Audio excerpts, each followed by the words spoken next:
Hi guys, and welcome back to another episode of Catchin Confidence, which is a series that I started to help newer anglers gain confidence on the water by learning all things bass fishing. We will be covering a multitude of things from methods to baits to techniques. So if there's something in particular that you want to see, please let me know in the comments and we will keep this going. I do have to take a second to just thank everyone for all of the love and support that I received on the first video. I take all of your kind words and comments to heart and so appreciate your feedback. Without further ado, let's hop into the topic of this video, which is the one and only Texas rig. The Texas rig is arguably the most effective method in bass fishing because of its versatility and that you're not limited to where and when you can throw it. You can be effective with this method year-round almost anywhere. The Texas rig is phenomenal. If you know, you know, and if you don't, buckle up because we're diving right in. Today I want to go over not just how to rig it, but also how you can tweak it to be very effective for different situations, whether you're fishing around structure,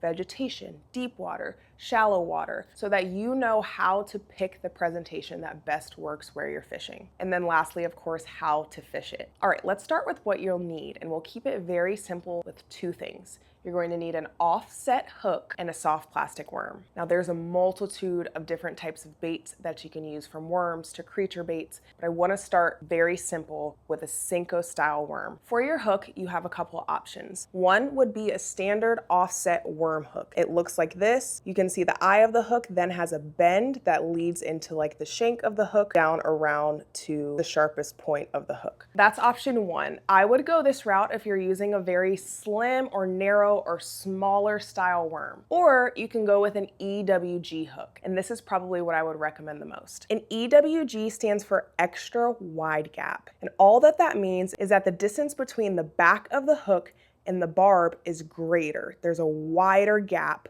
between the two. This is perfect for your bulkier plastics. The offset style of either of these hooks allows your bait to sit straight in this position. It'll essentially look like this setup. The difference between the two is that when you have an EWG hook and your plastic is sitting on the barb, when the fish goes to bite that bait, you want the plastic to have more room to push out of the way and expose more of the sharpest point of that hook and increase your chances of hooking into the fish. With a standard offset hook, there isn't as much distance between the back of the hook and the barb, so there's less room for a bulkier bait to move out of the way, and it could cause you to lose more fish. All right, you got your hook, so you're gonna need a soft plastic worm. This is just a very standard 5-inch Yamamoto Senko worm. You'll see on your worm that both sides have a little bit of a taper, but one side tapers less, whereas the bottom becomes a little bit more narrow. This is the bottom of your worm. This is the top. To start with the Texas rig, you're going to take your hook and you're going to push it down the center of the worm. I only go about the distance of the sharpest point of the hook and stop when it starts to curve into the hook. So you'll put it down to the middle, stop at about this point. Now, I'm going to kick that hook out of the side. And you're gonna feed this worm all the way up to the top of your hook until it's covering the eye. So you have it set like this. Now this next part is very important because you want to try to make this as straight as possible. You want to line up your hook on top of your worm and see where the base of the hook is entering into the worm. That's where you want to put your point into. That way it'll be sitting in this exact position when you have it rigged. If this is going into the worm right at this level, I pinch at that point and then I want to put the barb through that side and stick it out like this. Now the last thing you want to do is something called burying your hook. I pinch the sides of the worm, I push it up towards the eye of the hook, and then press the hook into the worm. Now you can see it's laying super straight and that barb of your hook is not exposed. This is great for two reasons. One, because that hook is not exposed, this is gonna make a more weedless presentation. You're not gonna be snagging that hook through grass, vegetation, along structure, wherever that you're fishing it because the hook is buried into the worm. Now this plastic is flexible enough and soft enough that if a fish bites it, it should move enough to expose the hook before you set it. It's also helpful for keeping the worm in this position as you fish it because it's less likely to slide up and down your hook.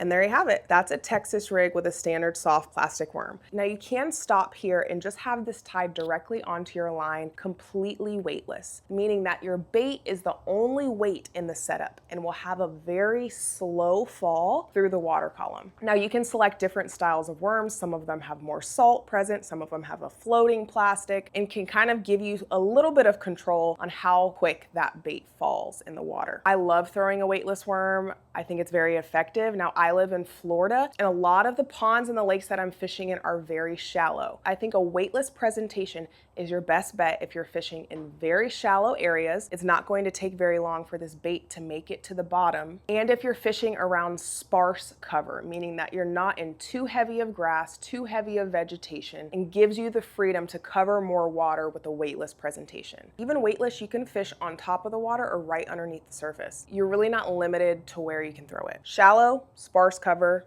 this is your friend. Let's say you want to add a little bit more weight to get that bait to fall faster through the water. You can add something called a worm weight. These are called worm weights or bullet weights. They can vary in the type of metal that they're made out of, in color, and in weight. And you can add this onto your line before tying on the hook to help that bait fall faster in the water column. Now, depending on how fast you want the bait to fall is going to dictate how heavy of a weight that you add. I'm rarely fishing in water deeper than 12 feet. So I usually won't use a weight heavier than like a 3/16 or a 5/16 ounce weight. It's not going to take that long for that bait to fall through the water. To add a weight, there's a couple ways you can do this. I want to start with having your weight not in a fixed position, meaning it has the freedom to move about your line. You'll have your line, you would add your weight first, and then tie on your hook. So in a tied on position, that worm weight sits right on the top of the bait. So it's pretty much flush against it in this position.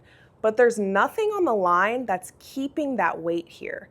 As you fish this through the water, that weight can move about your line. One thing I really like about free lining the worm on your weight is that it has a very natural fall in the water. It will still increase your sink rate, but that weight will fall first and allow your bait to fall behind it in a very natural way. The fall when fishing a Texas rig is often the most enticing part of the presentation for the fish. So allowing that bait to move naturally through the water can be very effective, especially for a finicky bite. I also like to fish this in sparse cover, somewhere that might be a little bit deeper, but does not have a very heavy top cover. Or is really effective through grass edges too. I like to fish this along edges of grass or when the grass is heavy on the bottom. It gives that very natural fall as you work it through the water and can really help you pick up a tough bite. Now, a third option would be to peg your weight. That means you're putting it in a fixed position, usually right next to your bait. To do that, you will need some of these. These are called bobber stoppers and allow you to keep that worm in a fixed position. To set this up, you will do it in this order. You will first put the bobber stopper on your line, then the weight, then tie on your hook. To add this onto the line, I don't know how well you guys can see, but these sit on a little wire loop. I can put that line inside that loop, and then I will slide it off of the wire and onto the line. You can now move this and place it where you want to on the line. It will stop that weight from going any further from that point. I've got the bobber stopper on. Now I'm gonna add a weight. This one's a little bit heavier just for the purpose of when I would do this, I would opt for usually something heavier than an 1/8 ounce weight that I had before, and then tie on your hook. All right, so you've got bobber stopper, worm weight, and your bait. So this is what your presentation would look like. That peg and keeping that weight in that position is going to do a couple things. One, your bait is going to fall at the exact same sink rate as that worm. They are together. As the weight falls, your bait is close behind it. That rise and fall will be quick as you fish it through the water. This is most effective, think in heavier cover, especially heavy top cover. In order for you to fish through something that has a lot of top cover, you're gonna need a heavier weight to be able to break the surface and get that bait into the water. Also, if you have very heavy cover throughout the water, I deal with a lot of hydrilla and I'll typically peg my weight when fishing around those areas because it gives me a little bit more leverage to pull that bait out and through the grass. I have extra weight directly attached to this bait to be able to get it through the water quickly and rip it out of those weeds and grass without any issues. So heavier cover, you may opt into pegging your weight. Now lastly, to fish it, there's a multitude of different ways that you can fish a Texas rig. I mentioned earlier that the fall is a very enticing bite for the fish. I like to let that bait fall through the water, reach the bottom, and do one of two things. I will either slowly pull my rod tip up, that way the bait keeps contact with the bottom and just drags along the bottom slowly, or I'll even pull my rod tip up, throw in pops into it to be able to get that bait to bounce up and down off of the water. So I'm getting that fall over and over and over again during that retrieve. You can even shake it. You can fish something Texas rig that has a tail with more action and just swim it through the water. You can fish a paddle tail swim bait and get the kick of that action by a steady retrieve. But my favorite preference would be to let it fall, give it time, be patient, and to keep close contact with the bottom, either directly on the bottom or close to the bottom of the water column. This is a pretty finessey way of fishing, so you're going to want to feel that bite and set the hook pretty hard. A lot of times the fish will take that initial bite and then another to pull it further into their mouth. It almost feels like a